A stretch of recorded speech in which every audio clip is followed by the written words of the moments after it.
اس لیے فوکس ہے فاطمہ پہ. توجہ رکھیے گا کہ رشتے ہوتے ہیں دو قسم کے، ایک ڈائریکٹ ایک انڈائریکٹ.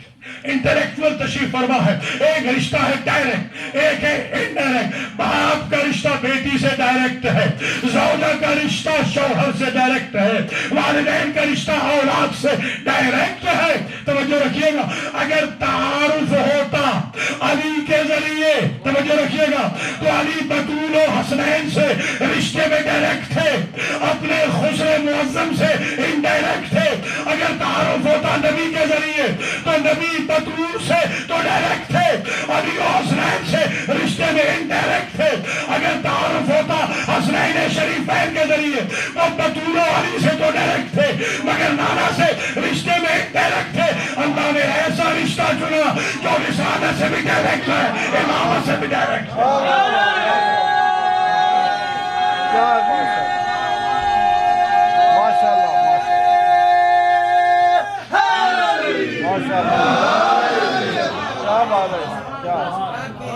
کیا ریسرچ ہے جناب. دیکھیے آپ کے ہاں یہاں پر ہے 110، ہمارے ملک میں ہے جہاں بند رہتی ہے ہر وقت 220 بجلی.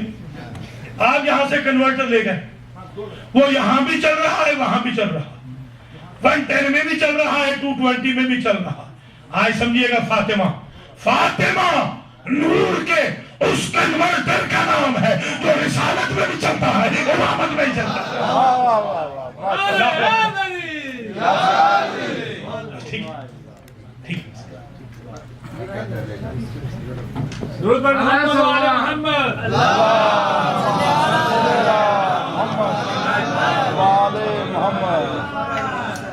ماشاءاللہ. تو یہ بات تو یہاں تک واضح ہو گئی. چلو صاحب ماشاءاللہ یہ بات تو کلیئر ہو گئی نا الحمدللہ کہ ہم نے کچھ الخصائص الفاطمیہ کہ جو کسی میں بھی نہیں.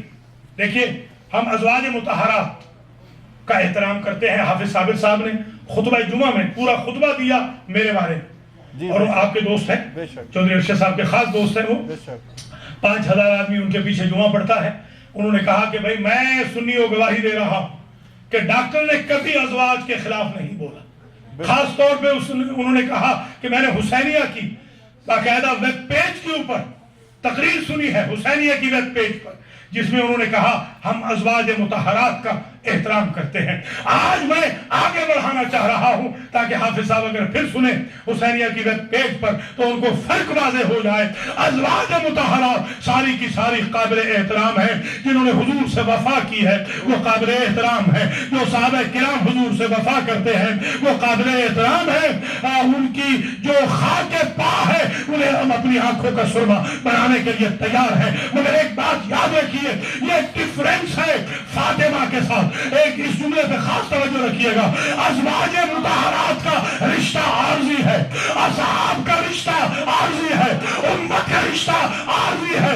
جب تک طلاق نہ ہو زوجہ ہے، جب تک کلمہ پڑھے امتی ہے، جب تک ساتھ نہ چھوڑے صحابی ہے. مگر فاطمہ کا رشتہ وہ ہے نہ دنیا میں کوئی توڑ سکتا ہے نہ آخرت میں کوئی توڑ سکتا ہے.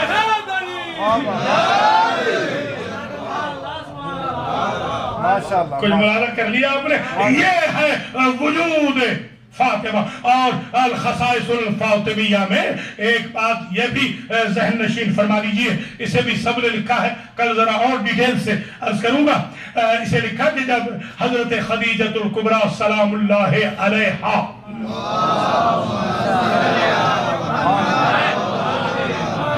کے ساتھ بائیکاٹ ہو گئے،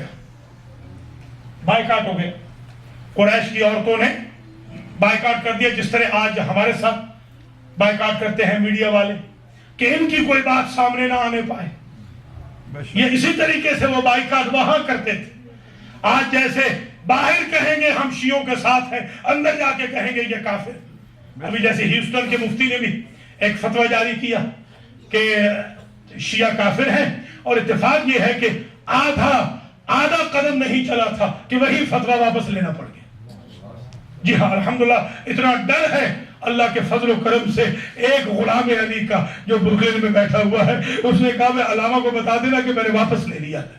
میں نے خیر جو آدھا سٹیپ لیا تھا میں نے اس کی خبر لے لی ہے. مجھے انہوں نے کہا کہ میں نے تو واپس لے لیا. میں نے کہا میں آدھے سٹیپ کی خبر لے رہا. اگر آگے بڑھتے تو میں بہت لمبی چوڑی خبر لیتا. یہ تو تھوڑی سی میں نے خبر لی ہے. میں نے کہا بھائی آپ اپنا اسلام ثابت کریں, ہمارے بارے میں وری نہ کریں. اور میں نے ان کو ایک ہی میسج بھیجا. میں نے کہا مجھے افسوس اس بات کے اوپر ہے, میں پوچھنا یہ چاہ رہا ہوں امت مسلمہ سے کہ جو بندوں کے بنائے ہوئے خلیفوں کو مانے وہ تو مسلمان ہیں, اور جو اللہ کے ڈکلیئر کرنے والے خلیفے کو مانے وہ کافر ہیں. جو محمد کو اپنے جیسا مانے وہ مسلمان ہے, اور جو کسی نبی کو محمد جیسا نہ کہے وہ کافر ہے. دیکھیے عجیب منظر فکر ہے. اور اس پر میں روکنا چاہ رہا ہوں اپنے احباب کو کہ ذرا توجہ فرمائیے. وجود مقدس فاطمۃ الزہرا سلام اللہ علیہا,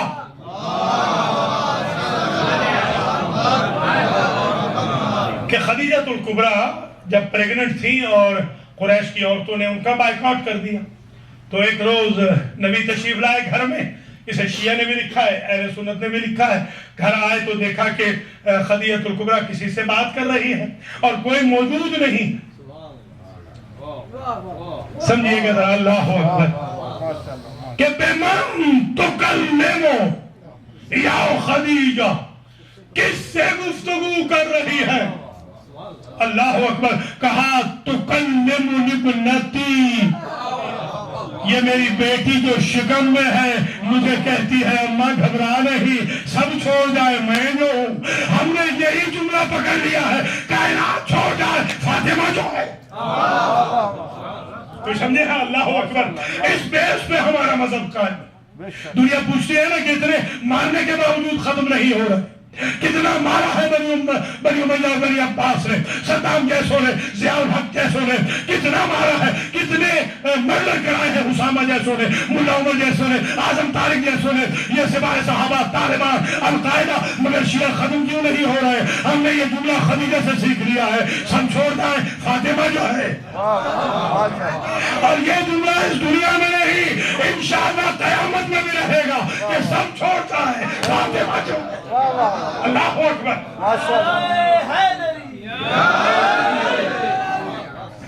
یہ میری بیٹی, اللہ آپ کو سلامت رکھے چور صاحب, یہ میری بیٹی مجھ سے گفتگو کرتی شکم مادر میں. کوئی جھوٹی روایت لے آئیے, یہ تو سچی روایت ہے نا, کوئی جھوٹی لے آئیے کہ وہ 3 بھی تو رہی تھی نا پھر تمہارے بقول شکم میں, انہوں نے بھی کبھی گفتگو کی. کچھ بلانا فرما رہے ہیں, انہوں نے بھی کبھی. یہ عجیب ڈسکریمنیشن ہے کہ ایک بیٹی کے لیے تو کھڑے ہو رہے ہیں اور وہ تینوں آتی ہیں, اس کے لیے پبلک میں کھڑے ہوتے ہیں, ان کے لیے گھر میں بھی کھڑے نہیں ہوتے. یہ کیا ڈسکریمنیشن ہے بھیا؟ خدا را نبی کو بدنام نہ کریں. وہ نبی کی پالی ہوئی تھی, وہ حالہ کی بیٹیاں تھیں, حضرت خدیجہ کی بھانجیاں تھیں.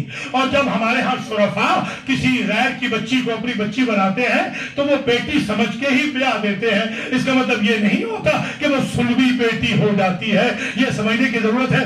مجھے ایک صاحب نے کہا کہ دیکھیے جناب, آپ کے ہاں بڑی زیادتی ہو رہی ہے اس لیے کہ آپ اسماء بنت امیس کے بارے میں کہتے ہیں کہ انہیں حضرت علی علیہ السلام نے پناہ دی تھی. میں نے کہا غلطی یہ ہے کہ خواتین آپ کی ہو, پناہ ہم نے, پھر بھی ہم مجرم ہیں. سمجھنے کی بات ہے بھیا, خدا کا خوف کرے. یہ تو ایٹیکیٹس ہے اسلام کے, یہ اسی رواداری پر ہمارا مذہب قائم ہے. الخصائص الفاطمیہ میں ایک بات اور میں جو آج عرض کرنا چاہ رہا ہوں وہ یہ ہے کہ جب یہ قافلہ چلا ہے سچوں کا, تو مولانا مودودی صاحب نے لکھا قبلہ, یہ بڑی عجیب تفسیر ہے جو انہوں نے لکھی ہے, ترجمان الفرقان کے اندر یہ موجود ہے.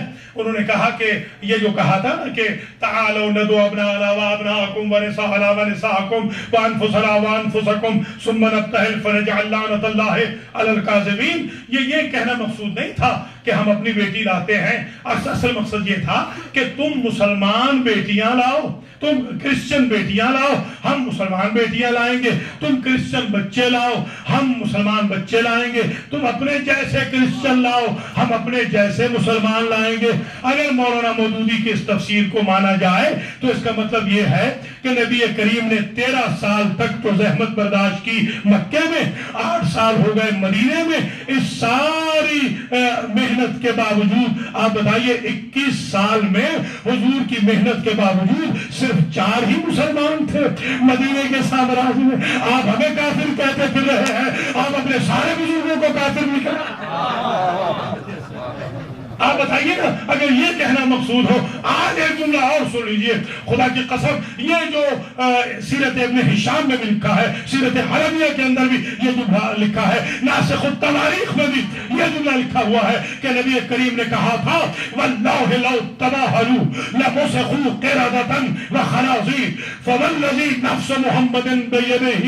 دوسری روایت میں اس ذات کی قسم جس کے قبضہ قدرت میں